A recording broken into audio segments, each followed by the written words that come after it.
Is AI the secret to your next Hyrox PB? Well, I've found quite possibly the best training tool for improving your Hyrox race performance. Whether you've just ran your first Hyrox or whether you're deep into your Hyrox journey, I reckon this tool could be an absolute game changer and help you to PB your next Hyrox race. That tool is called the Hyrox Coach. It's AI powered, it's completely free, it's easy to use and simple to understand. And if you stick around for the rest of the video, I'll use it to dissect my London Olympia performance, break down the analytics and see what the AI says about my strengths and my weaknesses. But first, if this is your first time on my channel, then welcome. I'm Greg, I'm 42, I've had my YouTube channel since January, and until now I've mostly been documenting my prep for Ironman Portugal, which is coming up in October. However, I do have some other Hyrox content on this channel. I've done 7 Hyrox so far and I have 8, 9 and 10 fully booked. I'm currently running a 1 hour 15-minute Hyrox, and in 2025 I'm hoping to improve that to a sub 1 hour 10 minutes. And so I'll be popping lots of Hyrox and fitness content up on this channel alongside some of my other interests, which include climbing, cycling, business and finance, as well as just generally being a dad. So if any of those things interest you, then please give the channel a subscribe and click the bell to be notified when I post. Anyway, on to the video, and as mentioned, we're going to get AI to scrutinise my Hyrox performance, so away we go. We'll head over to roxcoach.com, head to the results analyzer, select the season that we want. I'm going to check out my Olympia race, so I think that is season 6 anyway. Pop your name in. There I am. And Hyrox Coach should find all of your details. Now, the way that Hyrox Coach works is by pulling in the publicly available results data from Hyrox, and to be fair, I found Hyrox Coach ever so slightly easier to search for my results than it is on the actual Hyrox site. If you're as geeky as me and you've created your own results tracking spreadsheet, then you're going to be absolutely buzzing at what this does. Disclaimer, I do own an IT company, so that's the sort of thing to be expected of me. Not sure if you do, so what is your excuse? So here you can see there's a bit of info around the size of the event, which is actually pretty cool to know. I've never seen this info on the Hyrox website, to be fair. Then down here you've got the number of people in the division, which for me is men's open. I'm in the young men's 40 to 44 category. Performance-wise, this was a personal best for me. I went into it wanting to run a 1:16, and I just crept into the 1 hour 15 mark, which put me in the top 16% of overall and top 15% in my age group, which I'll definitely take, especially seeing as I was 5 months into my Ironman prep back then. I'm only 75 kilos and I'd lost quite a bit of strength due to all the cardio I've been doing for the Ironman prep, so I'm actually pretty pleased with that time.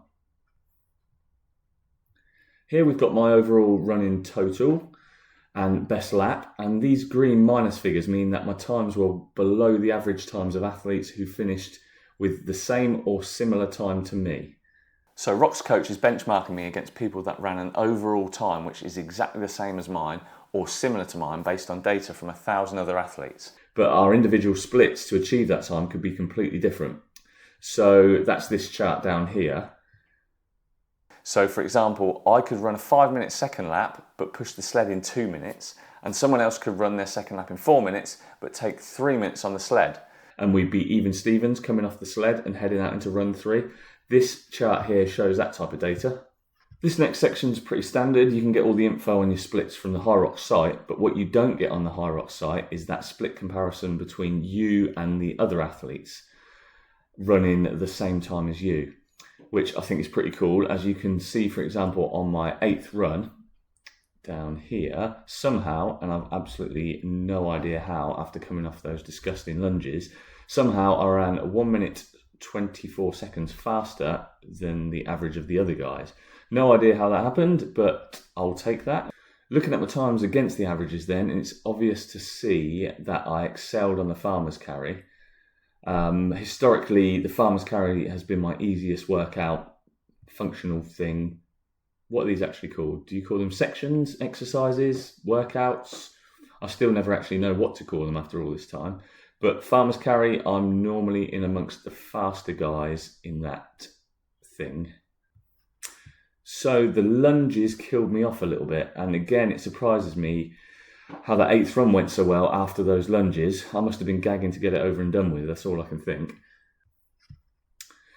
Moving down to this really pretty graph here, which again shows the performance against the average, but in a more visual way. You can see a bit easier where I was above or below or just about kind of bang on. So we will fly past that one. Onto this mind-boggling graph, and it took me a while to understand this one, but from what I've worked out, the closer the line is to zero, the better.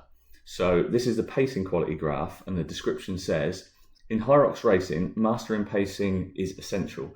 This section focuses on the athlete's pacing strategy, underlining the need to avoid starting too fast, indicated by a line below zero, or too slow, represented by a line above zero.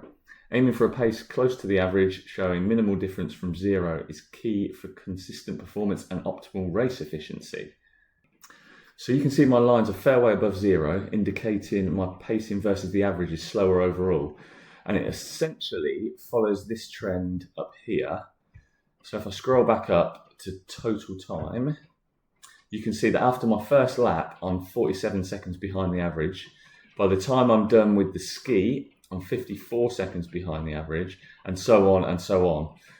I took a big L on the lunges, 2 minutes 29 behind. However, I clawed some time back on run 8, and then once the rock zone time was taken into account, where I spent 46 seconds less than the average, it evened itself out at 1 hour 15 and 53 seconds. If you're thinking this is all a bit too nerdy for me, then you're right. It's incredibly nerdy, and I'm not going to lie, it doesn't get much cooler, but this data is pretty invaluable if you're looking to try and improve your time at your next Hyrox. You can clearly see where you can shave a few seconds off, or even minutes off your time, even just by properly pacing the runs and not having one fast, one slow, another one fast, then an average run, then a slow one. You could definitely distribute your energy more evenly, which would likely help when coming out of one of the workouts, particularly later on in the race. So moving swiftly on, and this one's pretty interesting actually. It gives you info on not only where you stand against the average, but also against the top and bottom 10 and 25% of athletes. Again, I think with the same or similar finish time to me. If we hover over these boxes here, you get to see those split times, the median, the top and bottom 10 and 25%. I did a little calculation earlier based on the top 10% times, and if I was able to get in the top 10% on each section, whilst keeping the times I had which were below the average, such as the farmer's carry and run 8, then I'd be knocking 11 minutes off my time, and I'd have an overall time of 1 hour, 4 minutes and 29 seconds, which is a pretty motivating thought. And time to start putting in some hardcore training once I finish this Ironman, I think. Okay, now this section is awesome. This is where Rox Coach AI starts to advise on what you need to do in order to improve your Hyrox time. This is the improvement plan section.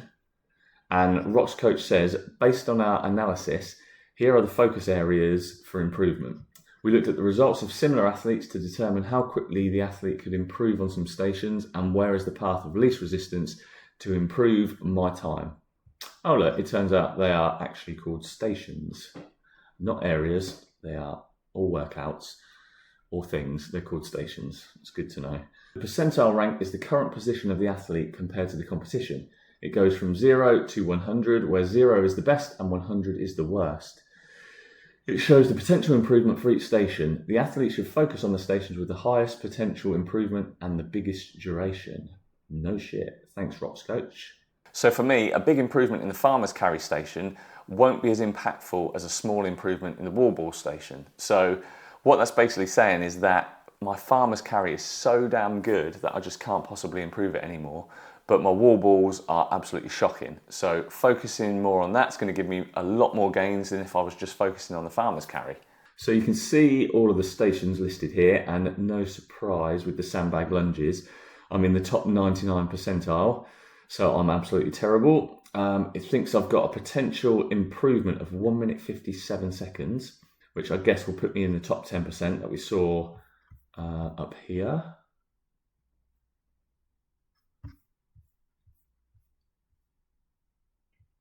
And it's telling me that I should focus 35% of my time on sandbag lunges. Now that doesn't mean just walking around the gym sandbag lunging for a third of the week. I do see a lot of people when training for Hyrox only training the stations, so only doing sandbag lunges, only doing sled pulls, things like that. But there are a ton of other ways you can strengthen your body and your legs for something like sandbag lunges by doing other exercises. It doesn't have to be as boring as simply going to a gym and just lunging everywhere like all session. So things like Bulgarian split squats, glute bridges, any exercise really that strengthens the glutes would be good for sandbag lunges. There's a ton of stuff out there on YouTube you can find, and going forward I'll probably make some videos based on alternative exercises that you can do to improve your Hyrox. I know focusing on my lunges and strengthening my glutes is definitely something I've got to do anyway, so this isn't really news to me, Rox coach. I'm more concerned about having to improve my burpees because I really don't like them. No one likes them, but it is what it is, and I'll definitely take Rox Coach's advice into account and see what it suggests a bit later on in the report to see if it's suggesting a plan for me around improving those burpees. So the rest of this chart is pretty self-explanatory now that I've kind of told you what's what. Now, the really cool part, if we come down here, is we can see an improvement graph. For example, we're on sandbag lunges right now. You can see where I currently am versus where our Rox coach thinks I could potentially get to by doing what it suggests and focusing a large chunk of my training on lunges. If I want to check out one of the other stations, I can just simply come up here, click on sled pull, and it's going to change the graph. It's going to give me where I currently am for my sled pull, 4 minutes 11, and where it thinks I can get to, the top 25 percentile. Kind of bang average right now for sled pull, but I could get down into the top 25%. So Rox coach believes in me. That's some pretty decent data there. You can go off to kind of build your own plan ready for your next Hyrox. However, Rox coach gives you some more advice and sort of tries to build a plan for you. Not specifically in terms of every single exercise, but at least the areas of your Hyrox which aren't quite as good as they could be. It gives a ton of information down here to help you build out that plan. So I'm just going to go ahead and read this out. You can obviously see it on screen, but I'm just going to read it pretty much word for word. A word from my coach, overall performance. So Greg's performance in the 2024 Sports Direct Hyrox London event is commendable, placing him in the top 16% of all athletes, which we saw earlier, and top 15% in my age group. This showcases his competitive edge and overall fitness level. Notably, Greg's total running time was faster than average, indicating a stronger runner profile. However, a closer look at his split suggests there was uneven pacing throughout the event, with a significantly faster last run indicating potential for better energy distribution, which is what we discussed.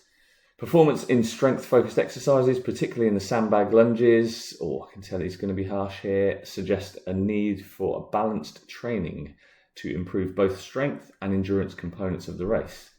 It actually went quite easy on me, to be fair. Segments to improve, obvious, sandbag lunges. Greg's performance in this segment was significantly slower than average, highlighting a major improvement to enhance his capability in this area. Focusing on lower body strength and endurance is key. Specific exercises like weighted lunges, step-ups, and Bulgarian split squats, as I mentioned earlier, can also increase muscular endurance and strength. Incorporating plyometric exercises, such as jump squats, can also improve explosive power, beneficial for faster lunges. That's interesting. I haven't thought about that.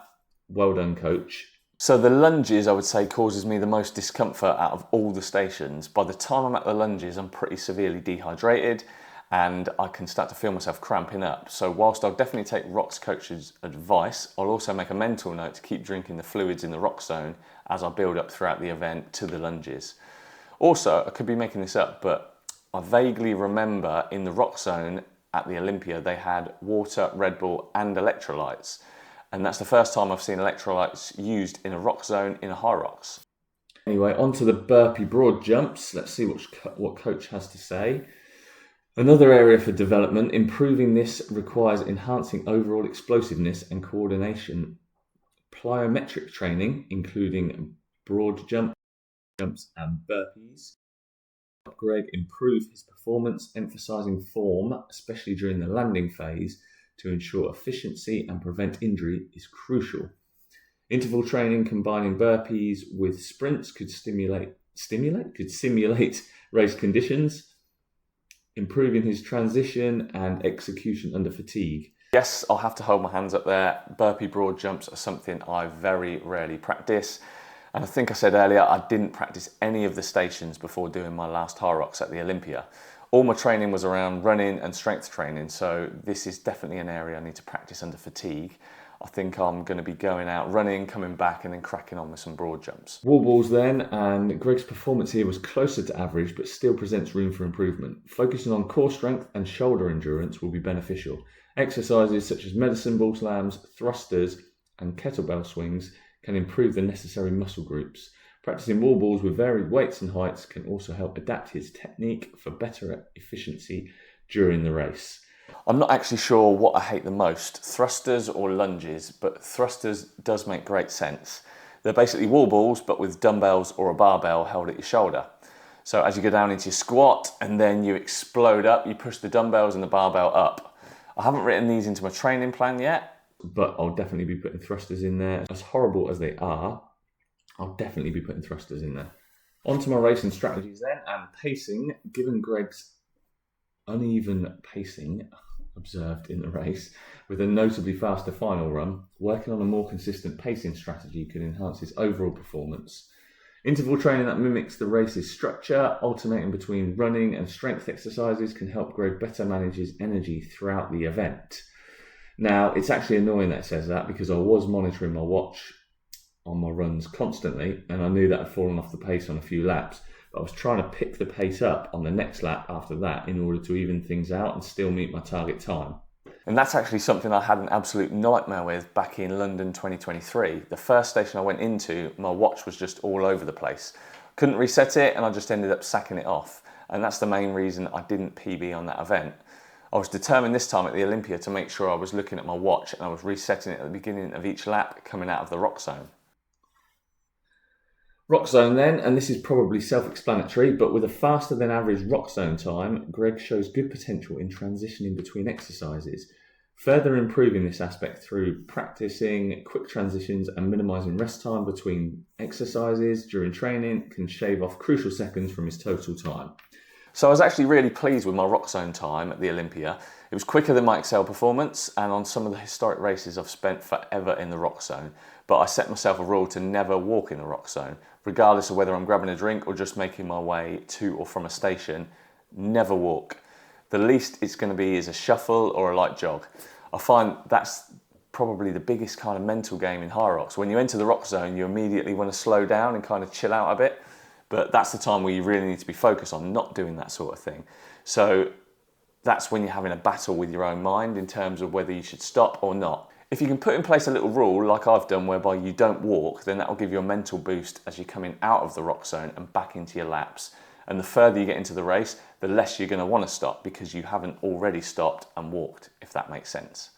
Strength and endurance balance. Greg's performance indicates a stronger running profile. To become more well-rounded, incorporating more strength training, particularly focusing on lower body and core, will help improve his performance in the strength-focused segments of the race. Cross-training with activities such as cycling or swimming could also enhance endurance without the constant impact of running, aiding in recovery and overall fitness. Mental preparedness. As I mentioned just a minute ago regarding the rock zone, focusing on mental toughness and race strategy can also offer significant performance improvements.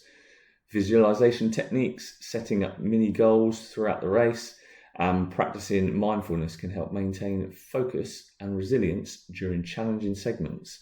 So exactly what I was talking about, little goals, maybe set little tasks for yourself, like don't walk in the rock zone. At London Excel, they had a rectangle shaped course where you had 2 long straights and 2 short straights. And I made a kind of mental note in my head that I wanted to pick up the pace every time I hit a short straight. So you can do things like that whilst you're running. Think about them before the event and then take them into the event and see just how you get on. If you don't PB, then you can always try again at the next Hyrox. That's the beauty of you only ever racing against yourself. There are multiple events per year where you can try again. And that's it, the end of the report. So I thought that was amazing for a computer to have spat out all that information after essentially just reading some times in a spreadsheet or a table. I think it's really, really good, and the fact it's free is even better. So thank you to whoever set up roxcoach.com. One last thing, you can also compare your times on this website to other athletes who have ran the same or similar times to you. So that's a really cool feature. I'm not going to show you in this video, but if you go to roxcoach.com, you can do that.